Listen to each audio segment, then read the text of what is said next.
Muy bien, hola, el Señor les bendiga grande y ricamente. Gracias por estar sintonizados con las transmisiones. Y vamos a estar teniendo una meditación sobre el miedo. Bueno, el miedo es algo que ha estado en presencia de la humanidad. Muchas personas han sido paralizadas por el miedo. El miedo ha ganado batallas en muchas gentes.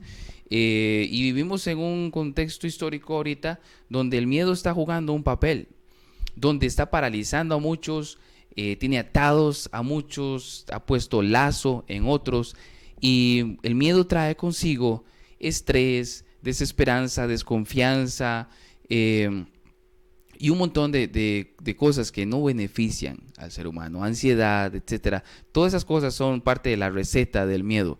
Y bueno, los discípulos enfrentaron miedos también. Y no era para menos en esta historia. Dice la palabra de Dios, al atardecer, Jesús dijo a sus discípulos: crucemos al otro lado del lago. Así que dejaron a las multitudes y salieron con Jesús en la barca, aunque otras barcas lo siguieron. Pronto se desató una tormenta feroz y olas violentas entraban en la barca, la cual empezó a llenarse de agua. Entonces vean la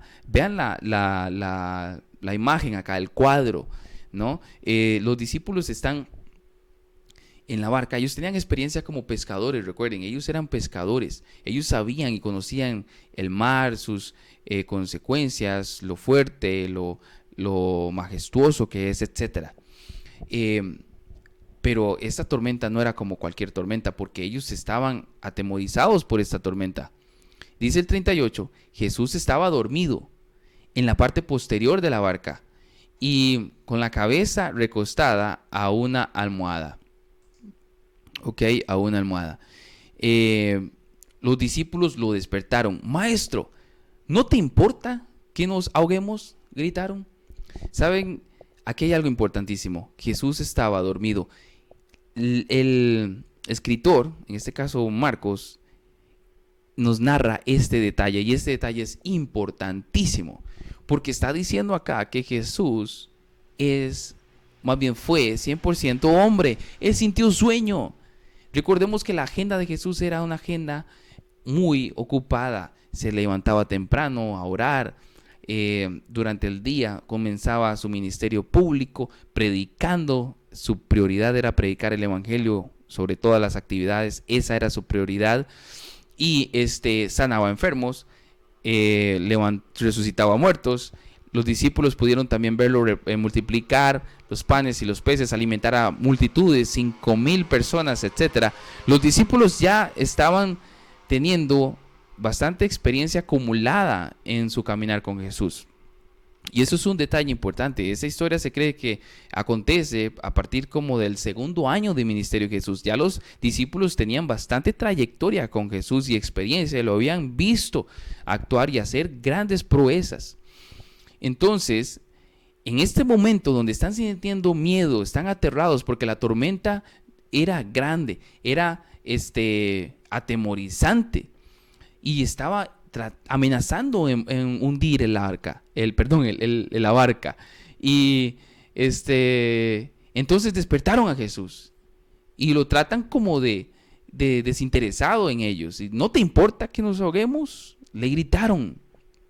Cuando Jesús despertó, ¿verdad? El sueño de Jesús tuvo que haber sido muy profundo.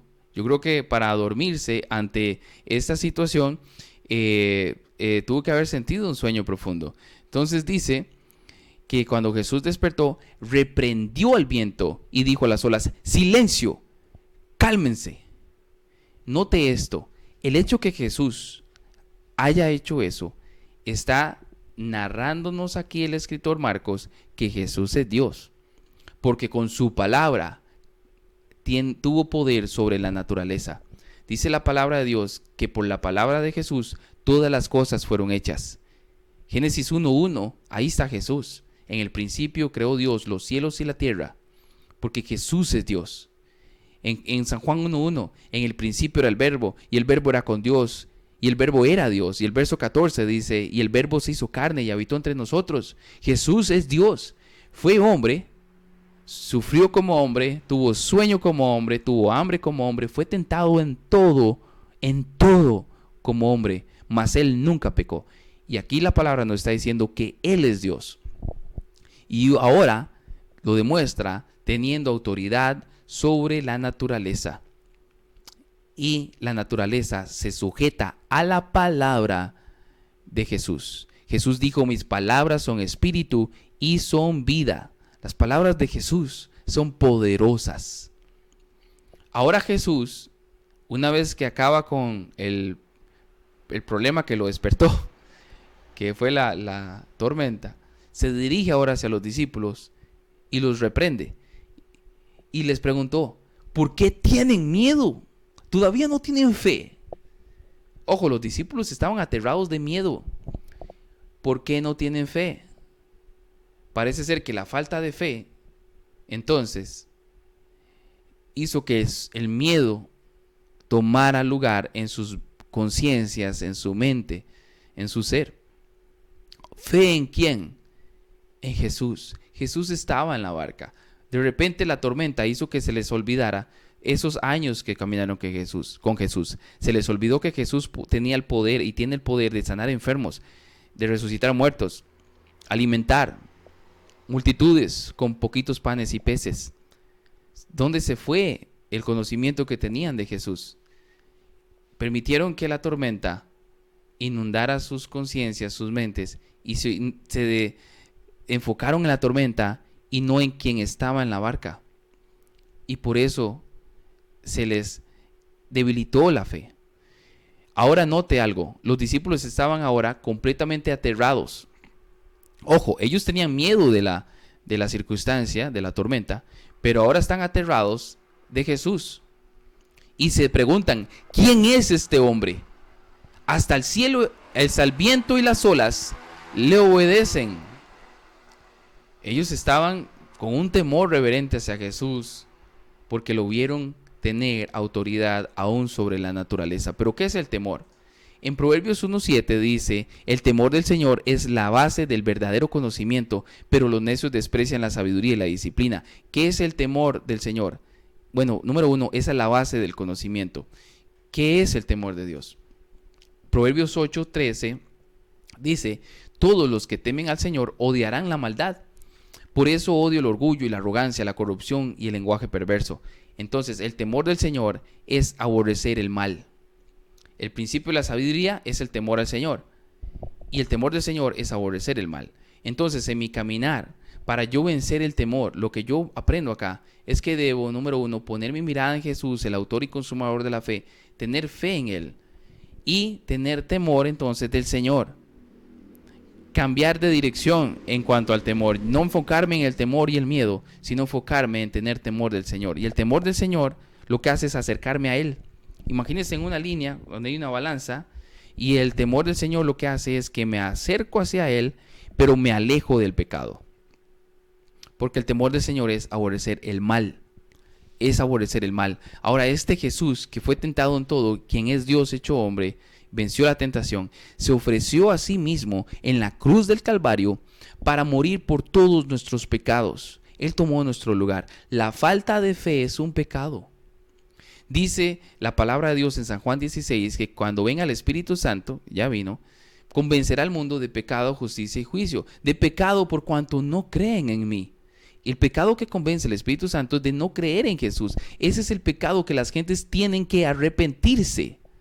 Cuando se arrepientan de verdad, de no creer en Jesús de verdad, de corazón, de alma, de mente, cuando crean en Jesús de verdad, una vez hecho eso, viene el nuevo nacimiento. Cuando naces de nuevo, puedes estar seguro que Jesús ahora está en tu barca y que no importa la tormenta, llegarás al puerto seguro porque Jesús te ama y murió por tus pecados y te ha hecho una nueva criatura. Cuando naces de nuevo, ahora empiezas a vivir en el temor del Señor y empiezas a caminar hacia el Señor y alejarte del pecado. Eso ahora se le llama santificación. Y el pecado que condena es el de no creer en Jesús. Porque cuando creemos en Jesús, entonces Él nos santificará en un proceso. Y vemos eso en la palabra de Dios. Los discípulos creían en Jesús, creyeron y en ese momento fueron salvos. pero eran niños espirituales, se les debilitaba la fe a veces. Pedro, antes de negar a Jesús 3 veces, le corta la oreja a un soldado. Entonces, el nacimiento de nuevo se da cuando la persona es convencida por el Espíritu Santo para creer de corazón en quien es Jesús. Cuando se da cuenta que necesita un Salvador porque ha ofendido a un Dios que es 3 veces santo y nace de nuevo. Entonces, los que hemos nacido de nuevo, de verdad podemos vencer el temor. Bíblicamente, si no has nacido de nuevo, no podrás. Vivirás atrapado en las redes del temor. Yo te invito a que si no has creído en Jesús de corazón, lo hagas de verdad.